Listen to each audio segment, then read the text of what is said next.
Bonjour tout le monde. Alors, on a parlé hier de l'unité Comé. Donc, nous sommes arrivés au panel de commande à distance et on a dit que le transmetteur ici, il sert à transmettre les pressions de l'unité Comé vers le BOP panel qui est éloigné. Donc, on a dit que les pressions d'huile, les fortes pressions d'huile, sont convertis en basse pression d'air. Vous savez, s'il y a une conduite haute pression d'huile qui est détériorée, alors la première des choses, c'est dangereux. La deuxième des choses, on va perdre de l'huile et on va salir le chantier. Tandis que si c'est une conduite d'air sous basse pression qui se détériore, rien ne va se passer. Il n'y a aucune perte, aucune saleté et aucun danger parce que la pression est faible. Voilà donc à quoi sert le transmetteur. Donc voilà l'unité Comé, c'est l'essentiel qui doit être connu par le foreur. Voilà. Là, on a dit alors, pour que le chef de poste, lorsqu'il actionne une fermeture, par exemple, ou une ouverture d'un BOP, la première des choses, il doit agir sur la vanne à 4 voies. Tout ce qu'il fait, lui, il va envoyer de l'air vers le vérin qui va actionner le bras de la vanne à 4 voies. Alors, qui dit au chef de poste que l'air est arrivé au vérin et la vanne à 4 voies est actionnée? Ce sont les voyants lumineux. Les voyants lumineux sont ici, vous voyez, les voyants lumineux sont ici. Chaque BOP a de voyants lumineux. Le vert, c'est pour dire qu'il est ouvert et le rouge pour dire qu'il est fermé. Tandis que leurs commutateurs sont placés ici, sont placés sur l'unité Comé. Et vous voyez que les commutateurs ou les interrupteurs sont manipulés par le bras de la vanne à 4 voies. Donc, si la vanne à 4 voies est actionnée, la luminosité change. Celle qui était verte va s'éteindre et l'autre, la rouge, va s'allumer. Si, par exemple, l'air n'arrive pas, il y a un bouchage dans la conduite de l'air ou une fuite, l'air n'arrive pas, ou le bras est cassé, par exemple, alors là, il n'y aurait pas de changement de luminosité. Donc là, les voyants lumineux indiquent une seule chose, c'est que la vanne à 4 voies a fonctionné, c'est tout. Mais le chef de poste, pour fermer le BOP, il a 3 choses à savoir. Alors, la première, lorsqu'il envoie la commande, c'est-à-dire lorsqu'il actionne la master valve et la manette du BOP, il va y avoir un changement de la luminosité, ce qui dit au chef de poste que la vanne à 4 voies a fonctionné ou non. Mais ce n'est pas suffisant. C'est possible que la vanne à 4 voies a fonctionné, mais si on arrive ici, par exemple, vous actionnez ce BOP, la vanne à 4 voies a fonctionné. Mais si la conduite qui va au BOP est bouchée, ou bien elle est sifflée, eh bien le BOP ne se ferme pas. Alors, le chef de poste doit faire une deuxième vérification pour savoir si le BOP, ou bien, si on veut dire, la pression a été transmise de l'unité Comé au BOP, c'est-à-dire la pression de l'accumulateur qui passe par ici, est-ce qu'elle arrive jusqu'au BOP ou non? Alors, qu'est-ce qui lui dit qu'elle est arrivée au BOP ou non? Par exemple, vous utilisez ce BOP. Alors, lorsque vous actionnez la manette, qu'est-ce qu'il va se passer? Il y a l'huile qui va passer. Donc, cette pression va chuter. Donc, il va voir la pression manifold qui va chuter. Elle va devenir, par exemple, elle va devenir 1410 psi, 1410 psi.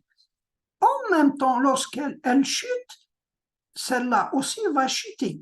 Donc, vous allez avoir une chute de cette pression, la pression accumulateur, et la chute de la pression manifold en même temps.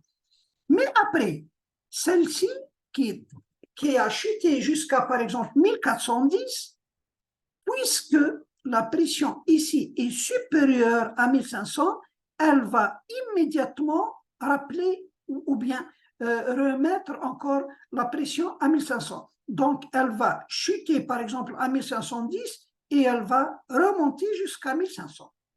Tandis que celle-là, elle va chuter, bien sûr, pour remplacer, pour augmenter la pression ici, elle va chuter, par exemple, de 3000, elle a chuté jusqu'à, par exemple, 2920. Mais là, elle ne va pas remonter parce que qu'est-ce qui la remonte? C'est la pompe. Mais la pompe ne se déclenche qu'à la pression minimale à laquelle nous l'avons programmée. Par exemple, si la pression minimale sur laquelle nous l'avons réglée est de 2740 psi, par exemple, la pompe ne se déclenche que si la pression chute jusqu'à 2740. Donc, de 2920 ne la déclenche pas, donc elle reste telle qu'elle. Mais on s'en fout, puisque l'essentiel, c'est qu'elle est suffisante, parce qu'on peut aller jusqu'à moins 10%, c'est-à-dire jusqu'à 2700. Il n'y a pas de problème, même si on règle celle-là à 2700, on peut aller jusqu'à 2700. Donc, alors le chef de poste, lorsqu'il ferme ce BOP, il va remarquer une chute de cette pression, puis elle va revenir à 1500 exactement, tandis que celle-là, elle chute et elle reste comme ça jusqu'à ce que, par exemple, s'il opère plusieurs opérations, plusieurs fermetures ou plusieurs ouvertures, à ce moment-là, celle-là, elle va chuter, chuter, chuter. La pompe ne se déclenche que si on atteint la pression maximale dans laquelle on a réglé la pompe. Donc, le chef de poste, lorsqu'il ferme le BOP, la première vérification, c'est la luminosité qui change. La lampe verte s'éteint, la lampe rouge s'allume, ce qui annonce au chef de poste que la vanne à 4 voies est actionnée. Maintenant, pour savoir si le BOP est fermé ou non, ce sont les pressions. Si la pression manifold descend, puis remonte, celle-là, elle descend. Si elle n'a pas atteint la pression minimale, elle reste constante. Si elle atteint la pression minimale, la pompe se déclenche pour la remettre à 3000.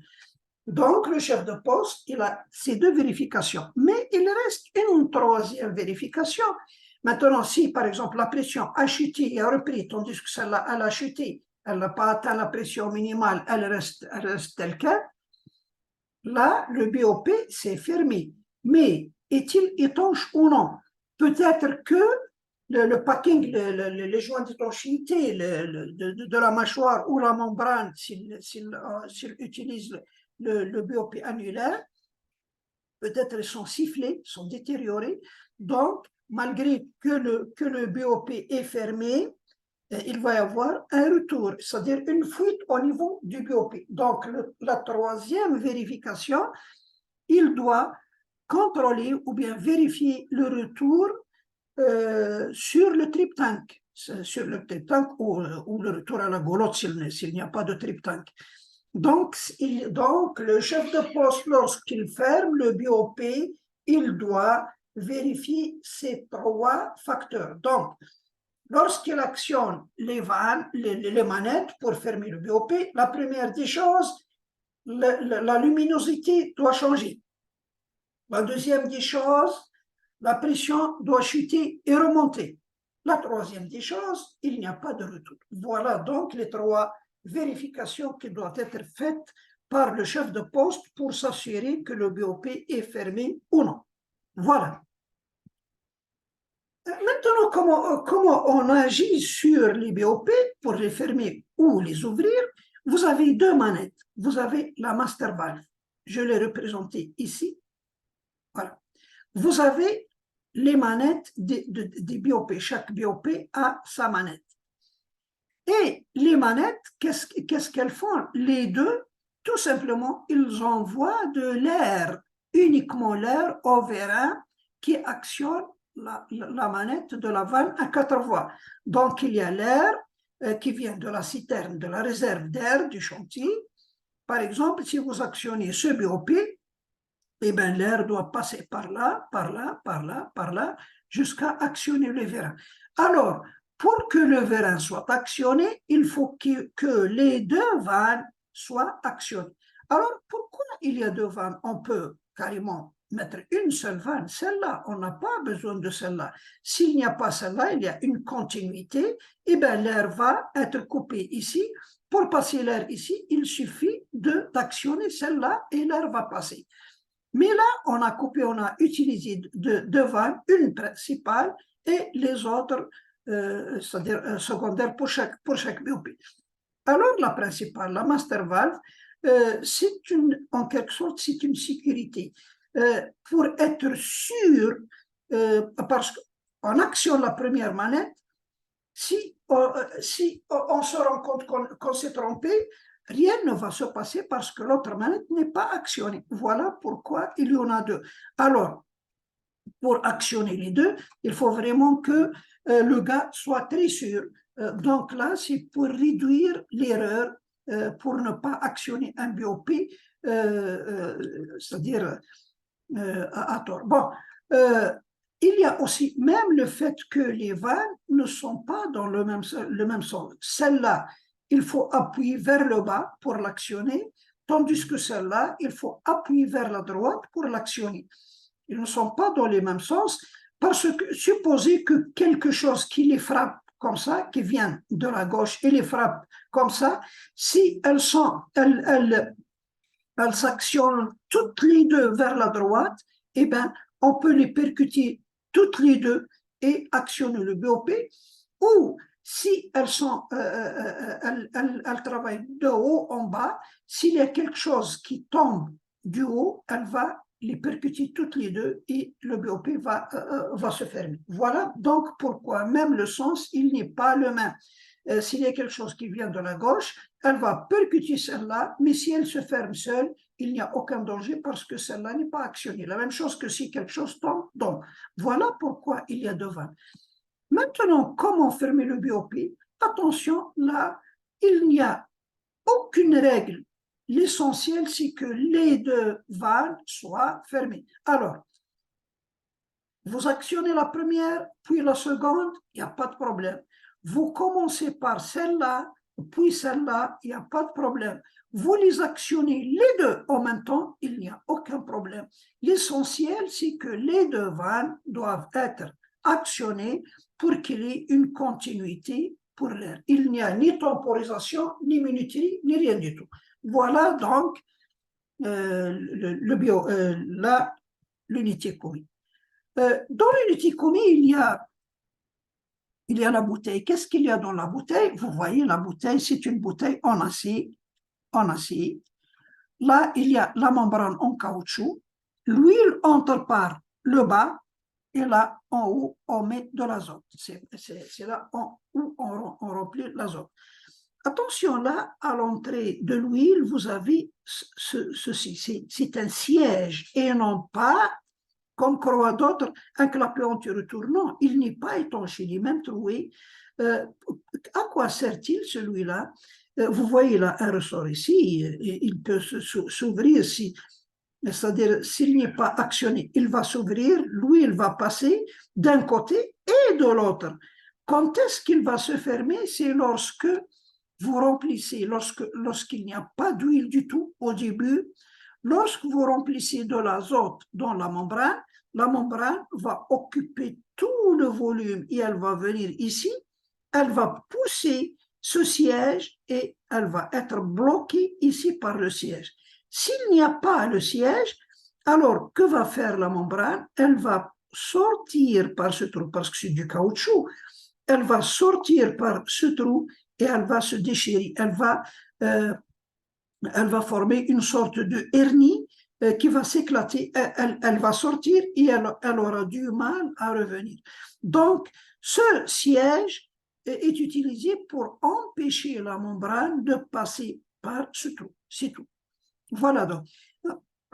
En général, la bouteille contient 10 gallons. Du moins les unités qu'on utilise en onshore, tandis que pour l'offshore, puisqu'il y a beaucoup d'éléments de BOP à actionner. Donc, vous trouvez des bouteilles qui contiennent plus, mais pour l'onshore, en général, toutes les compagnies utilisent les bouteilles standards de 11 gallons. La contenance totale, c'est 11 gallons. Si on enlève le caoutchouc, uniquement le caoutchouc de la membrane qui ne nous sert pas à faire les calculs de volume à l'intérieur, il a un volume approximatif de 1 gallon. Donc, on prend la bouteille de 11 gallons, on enlève 1 gallon de la membrane, il nous reste 10 gallons. 10 gallons qui sont répartis entre l'huile et l'azote. Voilà, voilà donc la membrane. On va essayer de faire un peu de calcul parce que là, il faut, qu'est-ce qu'on calcule dans une unité commune? On calcule le nombre de bouteilles.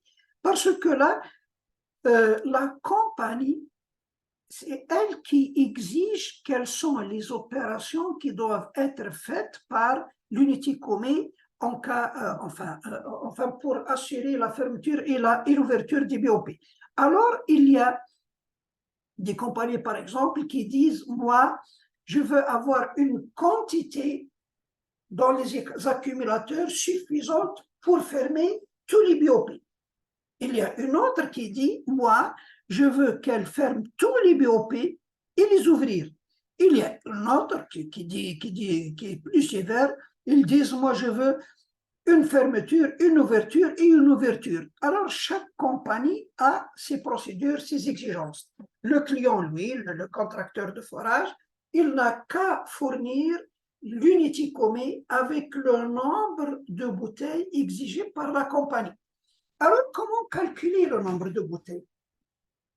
Nous avons dit qu'une bouteille contient 10 gallons. 10 gallons, disons, utiles, parce qu'il y a 1 gallon de la membrane qui ne nous sert pas pour les calculs. Au début, nous avons fait la précharge avec l'azote. Alors, nous avons fait la précharge avec jusqu'à 1000 psi. Et là, tous les 10 gallons sont occupés par l'azote parce qu'il n'y a pas d'huile. Donc là, le volume de l'azote, il a occupé le volume total de la bouteille. Donc V1 égale à 10 gallons, c'est le volume total de la bouteille. Ça, c'est la position initiale ou bien l'état initial. On va raisonner sur le gaz, sur l'azote qui est un gaz et qui répond à la règle P1, V1 égale constante, donc PV égale constante. Donc, nous avons P1, V1 qui est égal à 1000 par 10, c'est-à-dire 10 000, et elle va rester constante. Maintenant, on va remplir avec de l'huile jusqu'à atteindre la pression de travail de 3000 psi. Alors, quel est le volume de l'azote? On va faire le calcul. Puisque P1V1 égale P2V2, P1V1 égale à 10 000, donc P2V2 doit être égal à 10 000. Donc, on peut calculer P2V2 égale à 10 000, donc on peut en tirer V2. V2 égale à 10 000 divisé par P2 et on trouve 3,33 gallons. 3,33 gallons, attention, c'est le volume de l'azote. Mais nous, ce qui nous concerne, c'est le volume d'huile. C'est avec ça qu'on va travailler. Alors, on calcule le volume d'huile. C'est très simple. Le volume d'huile, c'est tout simplement, vous avez 10 gallons, vous enlevez les 3,33 et il vous reste 6,67. Donc, lorsque vous êtes en position de travail, une bouteille contient 6,67 gallons d'huile. C'est ce qui nous concerne. Le 3,33, c'est de l'azote. À la fin, lorsqu'on aura terminé, on est arrivé jusqu'à la pression minimale de 1200 psi. Ah, pardon, là c'est 1200 psi.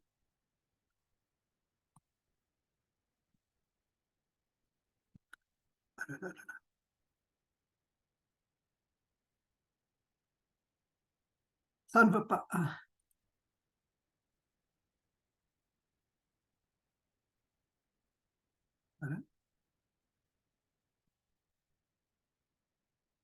Voilà. 1200 psi,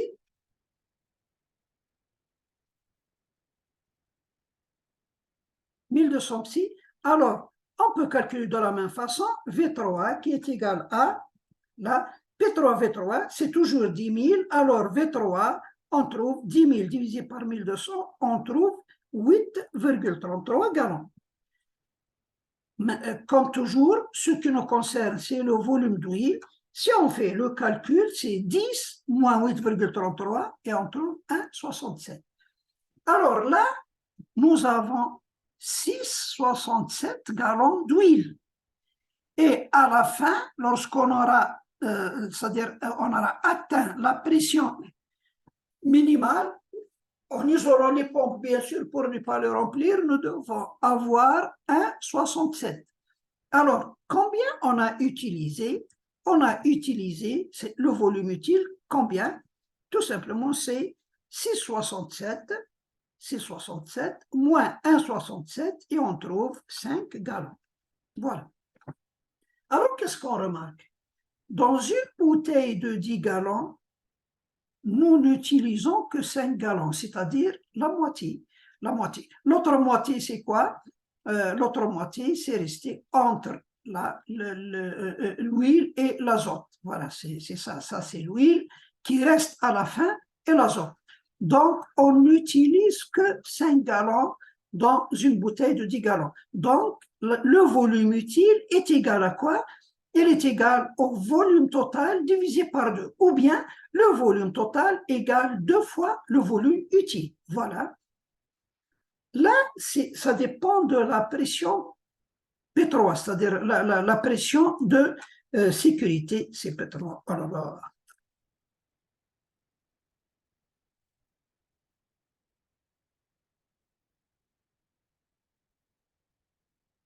là, c'est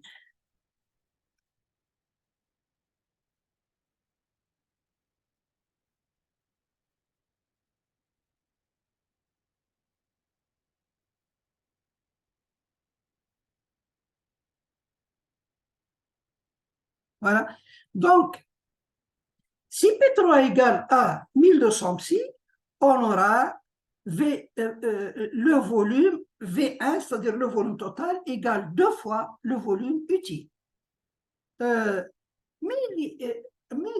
là, c'est P3 1200 psi, c'est en quelque sorte, c'est recommandé par l'API. Mais il y a des compagnies qui s'en foutent de la sécurité. Ils disent, moi, j'utilise l'huile jusqu'à la dernière goutte. C'est-à-dire, je reviens à 1000 psi. C'est la pression de précharge. C'est-à-dire, il ne reste pas une seule goutte d'huile dans la bouteille. Ça, c'est faisable lorsque vous avez une conduite en caoutchouc et non, c'est Coflex, et non pas une conduite, c'est-à-dire la conduite qui relie l'unité Comé au BOP et du Coflex, et non pas une conduite en acier. Parce que si vous avez une conduite en acier, il y a trop de fuite au niveau des rotules. Mais si vous avez une conduite continue en Coflex, là, il y a moins de fuite ou bien il n'y en a pas du tout. Alors, on peut aller jusqu'à 1000 psi. Si vous refaites le même calcul, vous allez trouver, avec 1000 psi, vous allez avoir le volume total égal 1,5 fois le volume utile. Il y en a d'autres qui sont plus sévères. Ils disent, moi, je ne laisse pas 200 psi de secours, mais plutôt 500 psi.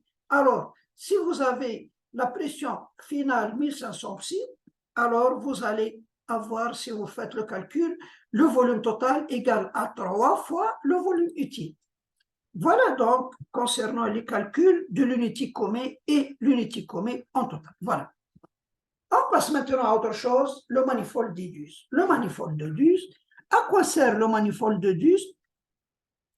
C'est que, comme son nom l'indique, c'est Duse, manifold de Duse. Lorsqu'on dit manifold, c'est quoi? Le manifold, c'est une combinaison de plusieurs conduites, plusieurs vannes, pour avoir plusieurs possibilités. Si vous avez, par exemple, à la sortie, vous n'avez besoin que de la duse. Supposez qu'à la sortie, vous avez les deux vannes ici, vous avez la duse ici, et de la duse, vous allez directement vers le dégazeur. Là, il ne vous donne pas plusieurs possibilités. Par exemple, si la duse est bouchée, vous ne pouvez rien faire. Si la conduite qui va d'ici jusqu'au dégazeur est sifflée, vous ne pouvez rien faire. Vous n'avez qu'à fermer les vannes et refaire tout. Tandis que si vous avez un manifold, vous avez plusieurs possibilités. Vous pouvez passer votre effluent par cette duse. Si elle est bouchée ou sifflée, vous pouvez utiliser l'autre duse. Si vous n'avez pas de duse du tout, vous pouvez passer par celui-là. Donc, vous pouvez encore passer votre fluide grâce au manifold, au dégazeur, au bourbier ou bien sur la torche. Donc, vous avez plusieurs possibilités avec un manifold. Voilà ce que c'est que le manifold. Et la duse maintenant, la duse c'est quoi? C'est une vanne variable. Là, parce que dans le circuit haute pression, les vannes ne peuvent pas être ouvertes à moitié, parce que si elles sont ouvertes à moitié, leur opercule étant en acier, il va immédiatement se siffler.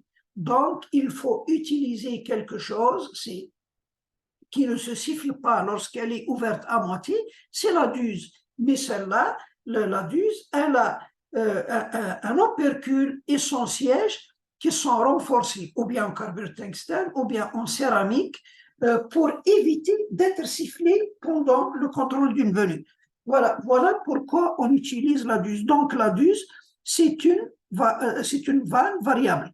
Mais puisqu'elle n'est faite que pour varier le passage de l'effluent, elle fait varier uniquement le diamètre pour agir sur les paires de charges. Et on a dit, si vous agissez sur le diamètre, vous allez agir sur les paires de charges et les paires de charges vont s'appliquer sur le fond.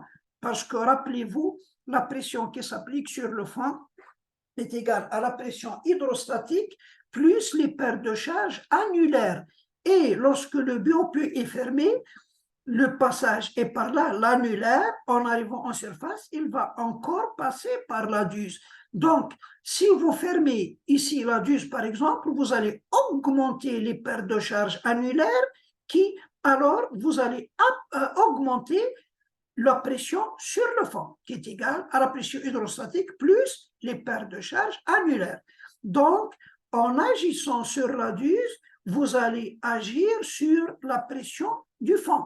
Vous allez l'augmenter pour éviter qu'un autre bouchon vous entre dans le puits et vous allez l'ouvrir au cas où vous approchez de la pression maximale admissible. Donc, vous réduisez les paires de charge. Voilà ce que c'est que la duse.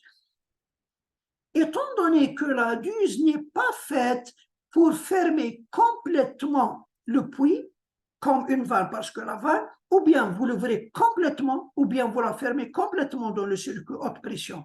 Tandis que la duse n'est pas faite pour fermer complètement le puits. Si on veut fermer complètement, on doit fermer une vanne et non pas la duse. Alors, pour cela, la duse n'est pas faite pour être étanche, c'est-à-dire elle n'est pas testée en pression. Elle ne fait que varier le passage, donc elle ne peut pas être utilisée comme une vanne, donc elle ne peut pas être testée en pression. Elle ne doit pas être testée en pression. Bon, autre chose, nous avons parlé de la pression de service des BOP. Par exemple, vous avez un stack BOP de 10 000 psi. On a dit que ça exclut les équipements de surface. Les équipements de surface n'ont rien à voir avec la pression de service des BOP. Vous pouvez avoir des BOP de pression de service de 10 000 psi, alors qu'un flexible d'injection qui a une pression de service de 3 000 psi. Le flexible d'injection n'a rien à voir avec le BOP. Il doit être seulement capable de retenir la pression maximale fournie par la pompe de forage. C'est les équipements de surface et non pas les équipements de contrôle de venue. Voilà. Alors, là, si vous avez un stack BOP de 10 000 psi, obligatoirement, tout ce qui vient ici doit avoir la même pression de service jusqu'à la sortie des duses. Parce que là, il y a une chute de la pression au niveau de la DUS, donc jusqu'à la sortie du DUS. Donc, vous avez, par exemple, 10 000 psi, toutes les vannes est conduite ici, jusqu'à la sortie, et ici, jusqu'à la fin. Tout ça est du 10 000 psi au minimum. Vous pouvez avoir des BOP, un stack BOP, par exemple, de 5 000 psi, et tout ça, 5 000 psi, 10 000 psi, il n'y a pas de problème, mais pas 3 000 psi. Il ne faut pas que tout ça ait une pression inférieure à la pression de service des BOP. C'est bête si vous avez par exemple un BOP de 10 000 psi et vous avez ici une vanne de 5 000 psi. Eh bien, la pression du stack BOP devient 5 000 psi. Vous êtes handicapé par une vanne, alors qu'une vanne ne coûte rien par rapport à un BOP. Si vous étiez handicapé par un BOP, là, on peut réfléchir, on peut peut-être accepter. Mais là, si vous avez un BOP 10 000 psi et là, une vanne de 5 000 psi, c'est bête parce que la vanne ne coûte rien par rapport à un BOP. Donc, la règle, qu'est-ce qu'elle dit? La pression du service des vannes, des conduites et des BOP internes, grey valve, safety valve et tout ça, leur pression de service doit être obligatoirement au moins égale à la pression de service du BOP, du stack BOP, c'est-à-dire lorsqu'on dit la pression de service du stack BOP, c'est-à-dire c'est l'élément le plus faible du stack BOP, c'est-à-dire uniquement les BOP. Donc, l'élément le plus faible, si vous avez l'élément le plus faible est 5000 psi, donc les vannes, les conduites et les BOP internes doivent avoir une pression de service au moins égale à 10 000 psi. Bon, on va être arrêté, donc je vous remercie et je vais arrêter